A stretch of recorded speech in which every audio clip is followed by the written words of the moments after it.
Then up rose Mrs. Cratchit, Cratchit's wife, dressed out but poorly in a twice-turned gown, but brave in ribbons, which are cheap and make a goodly show for sixpence. And she laid the cloth, assisted by Belinda Cratchit, second of her daughters, also brave in ribbons, while Master Peter Cratchit plunged a fork into the saucepan of potatoes, and getting the corners of his monstrous shirt collar, Bob's private property conferred upon his son and heir in honor of the day, into his mouth, rejoiced to find himself so gallantly attired, and yearned to show his linen in the fashionable parks. And now 2 smaller Cratchits, boy and girl, came tearing in, screaming that outside the baker's they had smelt the goose and known it for their own. And basking in luxurious thoughts of sage and onion, these young Cratchits danced about the table, and exalted Master Peter Cratchit to the skies, while he, not proud, although his collars nearly choked him, blew the fire, until the slow potatoes bubbling up knocked loudly on the saucepan lid to be let out and peeled. "What has ever got your precious father, then?" said Mrs. Cratchit. "And your brother, Tiny Tim, and Martha warn't as late last Christmas Day by half an hour?" "Here's Martha, mother," said a girl, appearing as she spoke. "Here's Martha, mother," cried the 2 young Cratchits. "Hooray! There's such a goose, Martha." "Why, bless your heart alive, my dear, how late you are," said Mrs. Cratchit, kissing her a dozen times and taking off her shawl and bonnet for her with officious zeal. "We'd a deal of work to finish up last night," replied the girl, "and had to clear away this morning, mother." "Well, never mind so long as you are come," said Mrs. Cratchit. "Sit ye down before the fire, my dear, and have a warm, Lord bless ye." "No, no, there's father coming," cried the 2 young Cratchits, who were everywhere at once. "Hide, Martha, hide!" So Martha hid herself, and in came little Bob, the father, with at least 3 feet of comforter exclusive of the fringe, hanging down before him, and his threadbare clothes darned up and brushed to look seasonable, and Tiny Tim upon his shoulder. Alas, for Tiny Tim, he bore a little crutch and had his limbs supported by an iron frame. "Why, where's our Martha?" cried Bob Cratchit, looking round. "Not coming," said Mrs. Cratchit. "Not coming," said Bob, with a sudden declension in his high spirits, for he had been Tim's blood horse all the way from church, and had come home rampant. "Not coming upon Christmas Day?" Martha didn't like to see him disappointed, if it were only in joke, so she came out prematurely from behind the closet door and ran into his arms, while the 2 young Cratchits hustled Tiny Tim and bore him off into the wash-house, that he might hear the pudding singing in the copper. "And how did little Tim behave?" asked Mrs. Cratchit, when she had rallied Bob on his credulity, and Bob had hugged her daughter to his heart's content. "As good as gold," said Bob, "and better. Somehow he gets thoughtful, sitting by himself so much, and thinks the strangest things you ever heard. He told me, coming home, that he hoped the people saw him in the church, because he was a cripple, and it might be pleasant to them to remember upon Christmas Day who made lame beggars walk and blind men see." But Bob's voice was tremulous when he told them this, and trembled more when he said that Tiny Tim was growing strong and hearty. His active little crutch was heard upon the floor, and back came Tiny Tim before another word was spoken, escorted by his brother and sister to his stool before the fire.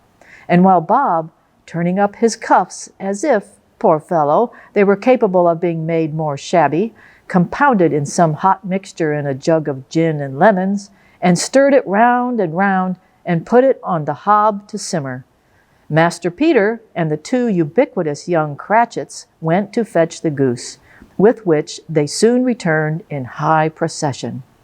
Such a bustle ensued that you might have thought a goose the rarest of all birds, a feathered phenomenon to which a black swan was a matter of course.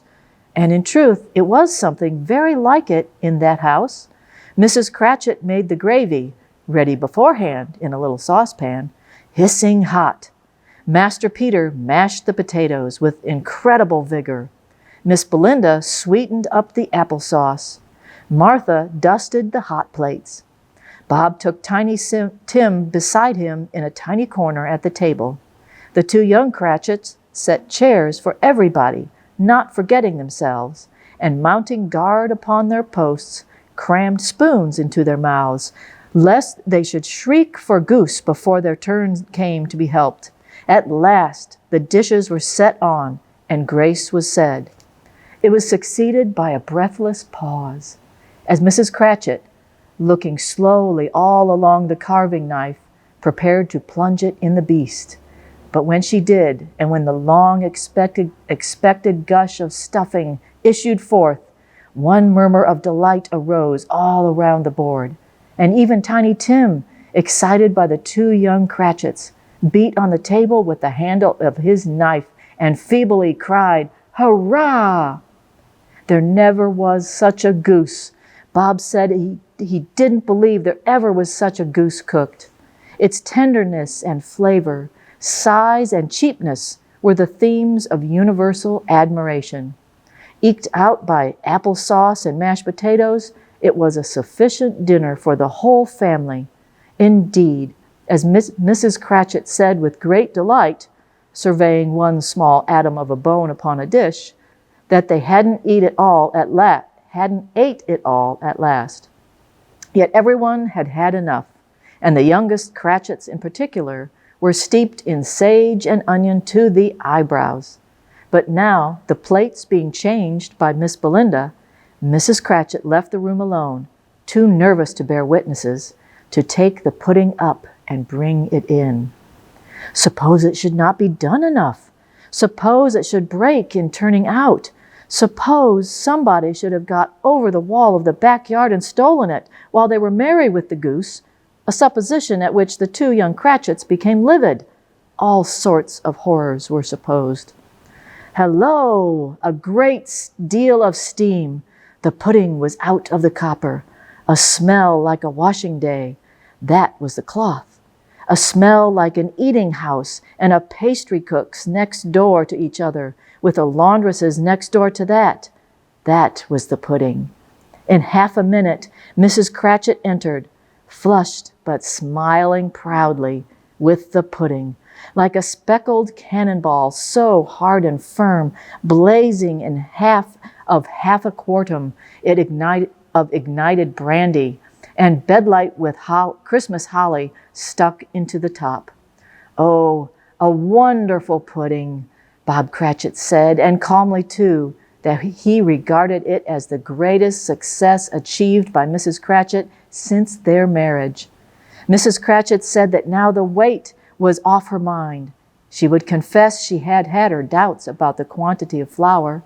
Everybody had something to say about it, but nobody said or thought it was at all a small pudding for a large family. It would have been flat heresy to do so. Any Cratchit would have blushed to hint at such a thing. At last the dinner was all done. The cloth was cleared, the hearth swept, and the fire made up. The compound in the jug being tasted and considered perfect. Apples and oranges were put upon the table, and a shovelful of chestnuts on the fire.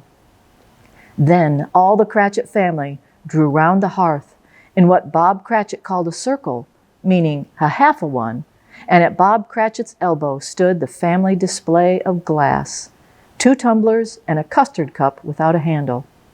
These held the hot stuff from the jug, however, as well as golden goblets would have done, and Bob served it out with beaming looks, while the chestnuts on the fire sputtered and cracked noisily. Then Bob proposed, "A Merry Christmas to us all, my dears. God bless us," which all the family re-echoed. "God bless us, every one," said Tiny Tim, the last of all. He sat very close to his father's side upon his little stool. Bob held his withered little hand in his, as if he loved the child and wished to keep him by his side, and dreaded that he might be taken from him. "Spirit," said Scrooge with an interest he had never felt before, "tell me if Tiny Tim will live." I see a vacant seat, replied the ghost, in the poor chimney corner, and a crutch without an owner, carefully preserved. If these shadows remain unaltered by the future, the child will die. No, no, said Scrooge. Oh, no, kind spirit, say he will be spared. If these shadows remain unaltered by the future, none other of my race, returned the ghost, will find him here. What then? If he be like to die, he had better do it, and decrease the surplus population. Scrooge hung his head to hear his own words quoted by the spirit, and was overcome with penitence and grief. Man, said the ghost, if man you be in heart, not adamant, forbear that wicked cant until you have discovered what the surplus is and where it is. Will you decide what men shall live, what men shall die? It may be that in the sight of heaven you are more worthless and less fit to live than millions like this poor man's child. O God, to hear the insect on the leaf pronouncing on the too much life among his hungry brothers in the dust. Scrooge bent before the ghost's rebuke, and trembling cast his eyes upon the ground, but he raised them speedily on hearing his own name. Mr. Scrooge, said Bob, I give you, Mr. Scrooge, the founder of this feast. The founder of the feast indeed, cried Mrs. Cratchit, reddening. I wish I had him here. I'd give him a piece of my mind to feast upon, and I hope he'd have a good appetite for it. My dear, said Bob, the children, Christmas Day. It should be Christmas Day, I am sure, she said, on which one drinks the health of such an odious, stingy, hard, unfeeling man as Mr. Scrooge. You know he is, Robert. Nobody knows it better than you do, poor fellow. My dear, was Bob's mild answer, Christmas Day. I'll drink his health for your sake and for the day's, said Mrs. Cratchit, not for his. Long life to him, a Merry Christmas and a Happy New Year. He'll be very merry and very happy, I have no doubt. The children drank the toast after her. It was the first of their proceedings which had no heartiness. Tiny Tim drank it last of all, but he didn't care twopence for it. Scrooge was the ogre of the family. The mention of his name cast a dark shadow on the party, which was not dispelled for full 5 minutes. After it had passed away, they were 10 times merrier than before from the mere relief of Scrooge, the baleful, being done with. Bob Cratchit told them how he had a situation in his eye for Master Peter, which would bring in, if obtained, full 5 and 6 weekly. The two young Cratchits laughed tremendously at the idea of Peter's being a man of business, and Peter himself looked thoughtfully at the fire from between his collars, as if he were deliberating the particular investments he should favor when he came into the receipt of that bewildering income. Martha, who was a poor apprentice at the dress shop, then told them what kind of work she had to do and how many hours she worked at a stretch, and how she meant to lie abed tomorrow morning for a good long rest. Tomorrow being a holiday, she passed at home. Also how she had seen a countess and a lord come some days before, and how the lord was much about as tall as Peter, at which Peter pulled up his collars so high that you couldn't have seen his head if you had been there. All this time, the chestnuts and the jug went round, and by, they had a song about a lost child traveling in the snow from Tiny Tim, who had a plaintive little voice and sang it very well indeed. There was nothing of high mark in this. They were not a handsome family. They were not well dressed. Their shoes were far from being waterproof. Their clothes were scanty, and Peter might have known, and very likely did, the inside of a pawnbroker's. But they were happy, grateful and pleased with one another, and contented with the time. And when they faded, they looked happier yet in the bright sprinklings of the spirit's torch at parting. Scrooge had his eye upon them, and especially on Tiny Tim, until the last.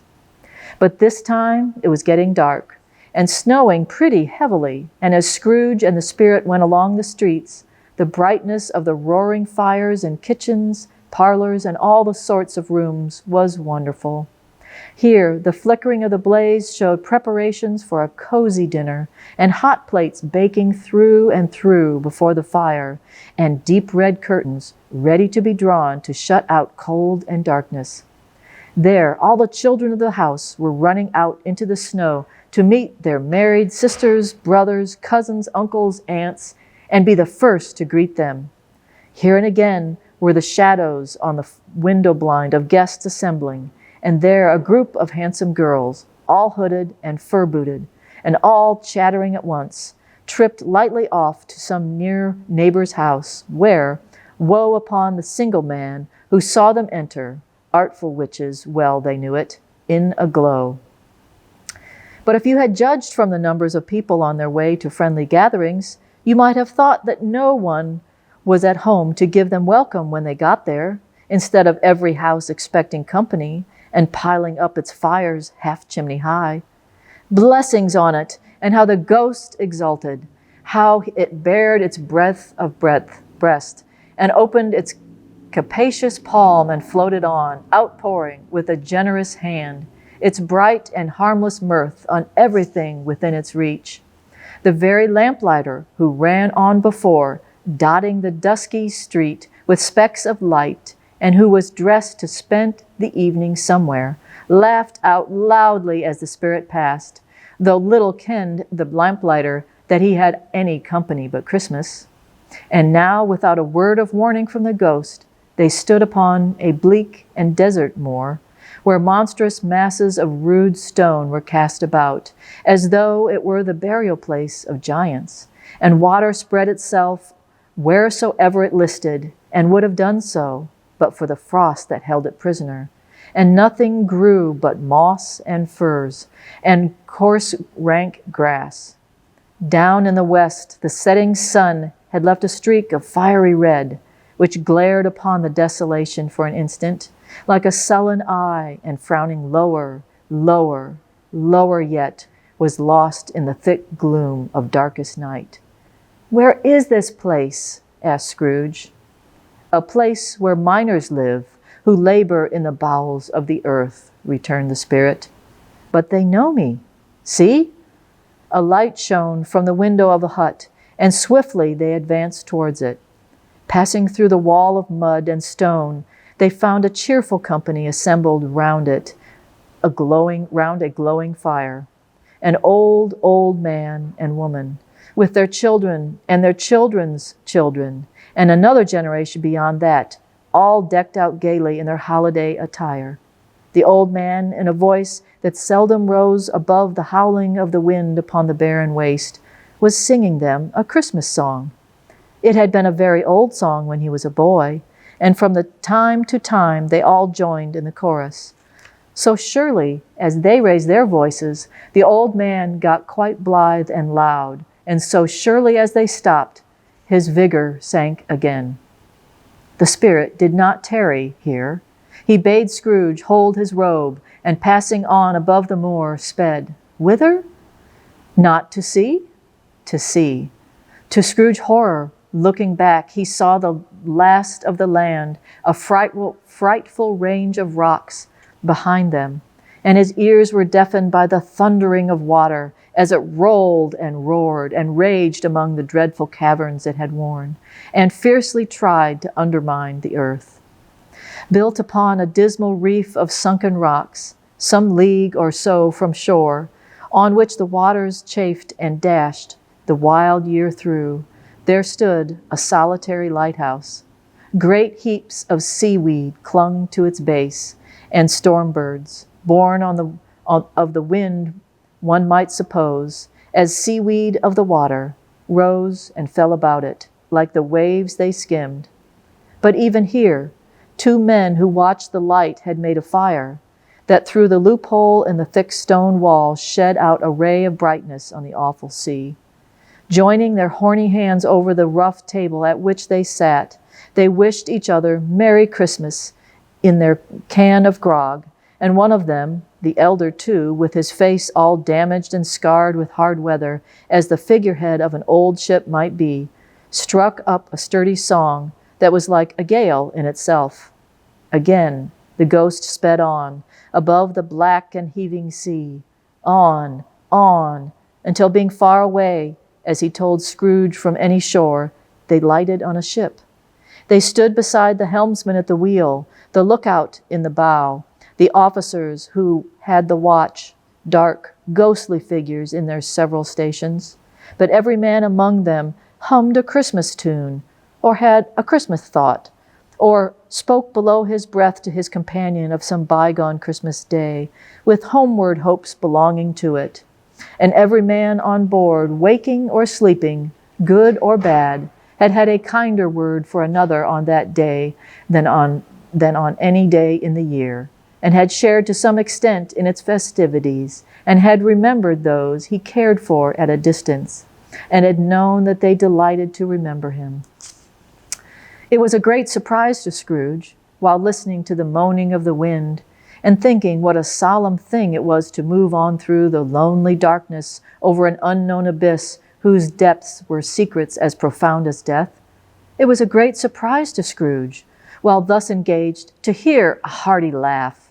It was a much greater surprise to Scrooge to recognize it as his own nephew's, and to find himself in the bright, dry, gleaming room with the spirit standing smiling by his side, and looking at that same nephew with approving affability. "Ha ha!" laughed Scrooge's nephew. "Ha ha ha! If you should happen, by any unlikely chance, to know a man more blessed in a laugh than Scrooge's nephew, all I can say is, I should like to know him too. Introduce him to me, and I'll cultivate his acquaintance." It is a fair, even-handed, noble adjustment of things that while there is infection and disease and sorrow, there is nothing in the world so irresistibly contagious as laughter and good humor. When Scrooge's nephew laughed in this way, holding his sides, rolling his head, and twisting his face into the most extravagant contortions, Scrooge's niece, by marriage, laughed as heartily as he. And their assembled friends, being not a bit behindhand, roared out lustily, "Ha ha ha ha ha! He said that Christmas was a humbug, as I live," cried Scrooge's nephew, "and he believed it too." "More shame for him, Fred," said Scrooge's niece indignantly. "Bless those women, they never do anything by halves. They are always in earnest."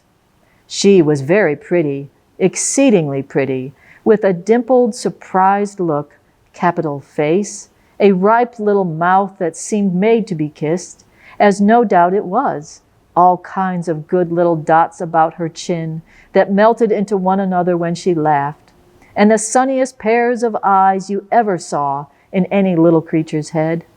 Altogether, she was what you would have called provoking, but satisfactory too. Oh, perfectly satisfactory.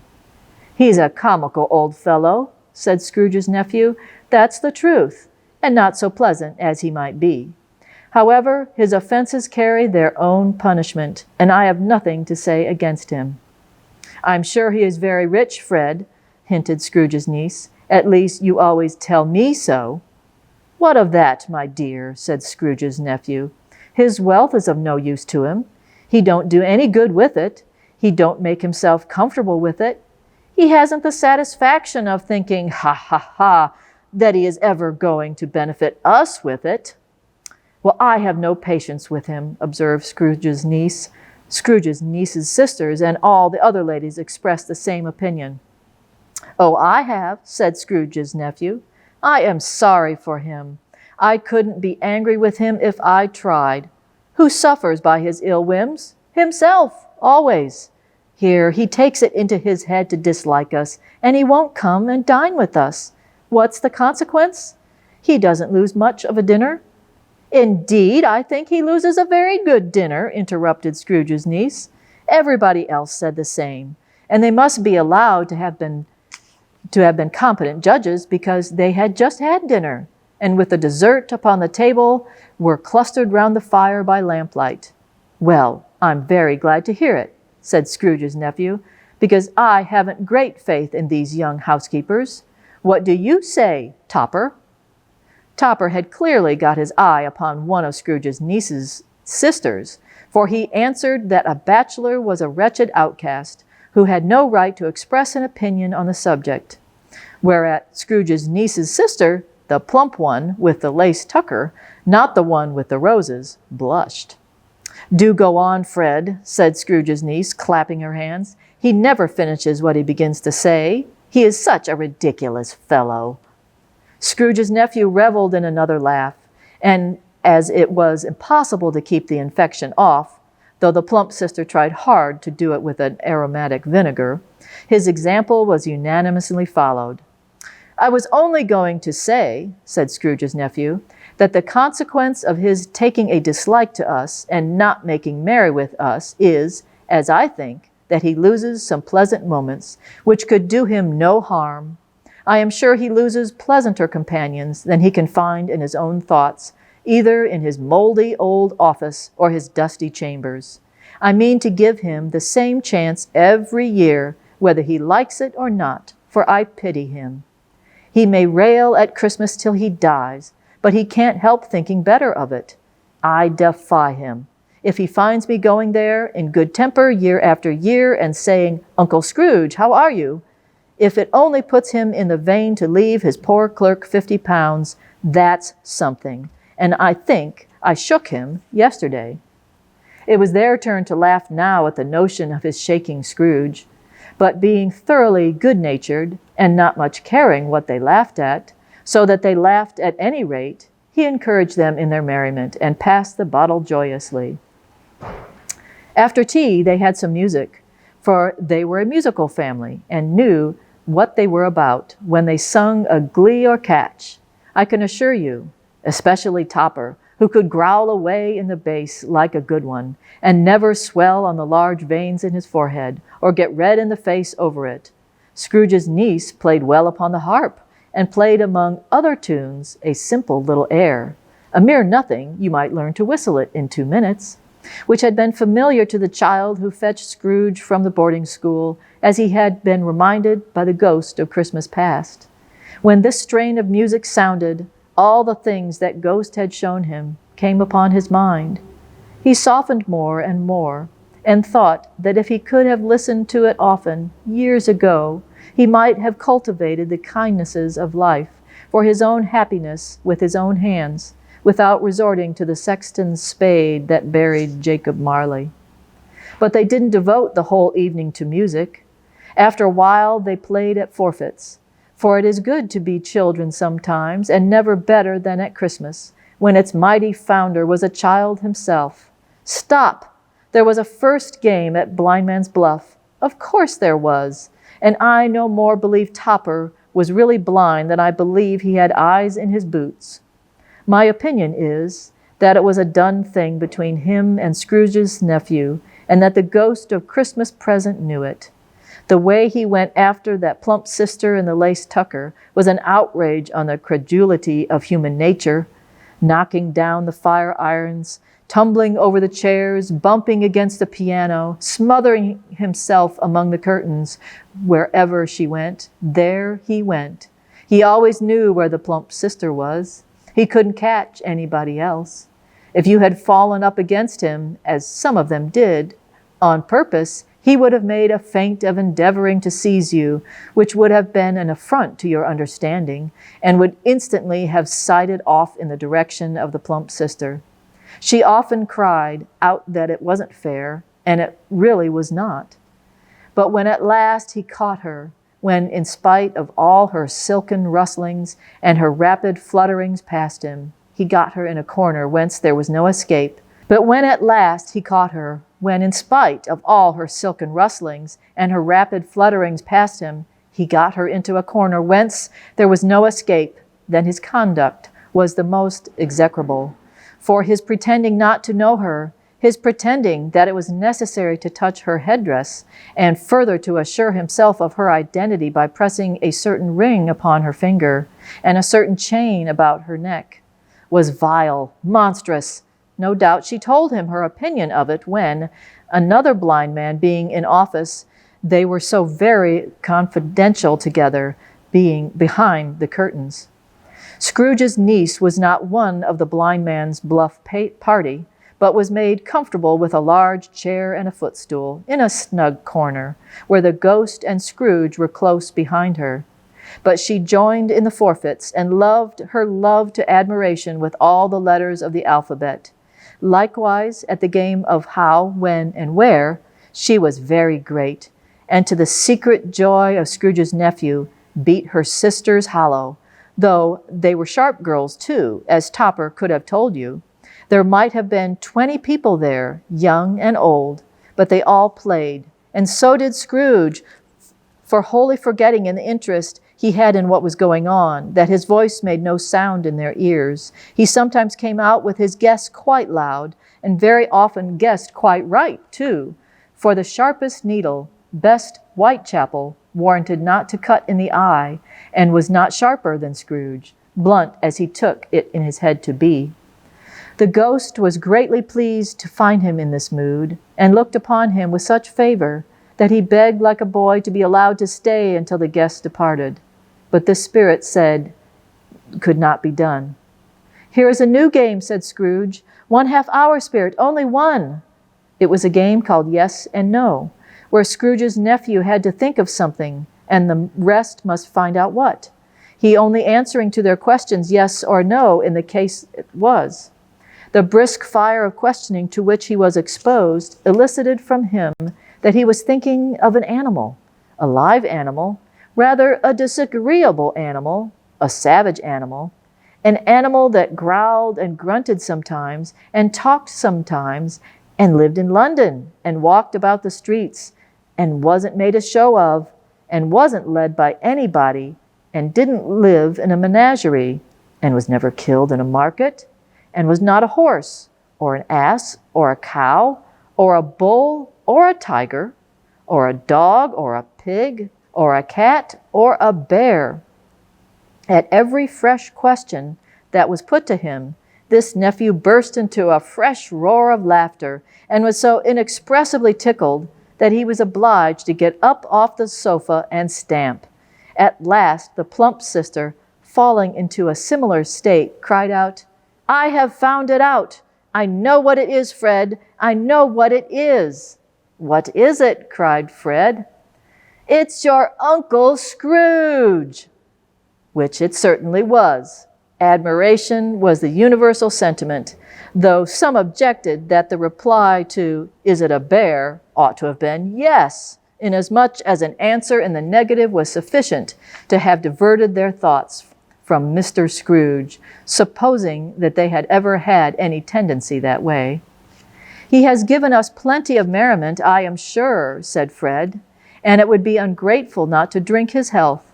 Here is a glass of mulled wine ready to our hand at the moment, and I say, Uncle Scrooge." "Well, Uncle Scrooge," they cried, "a Merry Christmas and a Happy New Year to the old man, whatever he is," said Scrooge's nephew. "He wouldn't take it from me, but may he have it, nevertheless. Uncle Scrooge." Uncle Scrooge had imperceptibly become so gay and light of heart that he would have pledged the unconscious company in return, and thanked them in an inaudible speech, if the ghost had given him time. But the whole scene passed off in the breath of the last words spoken by his nephew, and he and the spirit were again upon their travels. Much they saw and far they went, and many homes they visited, but always with a happy end. The spirits stood beside sick beds, and they were cheerful, on foreign lands, and they were close at home, by struggling men, and they were patient in their greater hope, by poverty, and it was rich, in almshouse, hospital, and jail, in misery's every refuge, where vain man in his little brief authority had not made fast the door, and barred the spirit out. He left his blessing, and taught Scrooge his precepts. It was a long night, if it were only a night, but Scrooge had his doubts of this, because the Christmas holidays appeared to be condensed into the space of time they passed together. It was strange, too, that while Scrooge remained unaltered in his outward form, the ghost grew older, clearly older. Scrooge had observed this change, but never spoke of it until they left a child's 12th night party, when looking at the spirit as they stood together in an open place, he noticed that its hair was gray.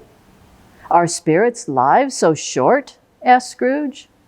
"My life upon this globe is very brief," replied the ghost. "It ends tonight." "Tonight!" cried Scrooge. "Tonight at midnight. Hark! The time is drawing near." The chimes were ringing, the 3/4 past 11 at that moment. "Forgive me if I am not justified in what I ask," said Scrooge, looking intently at the spirit's robe, "but I see something strange and not belonging to you, protruding from your skirts. Is it a foot or a claw?"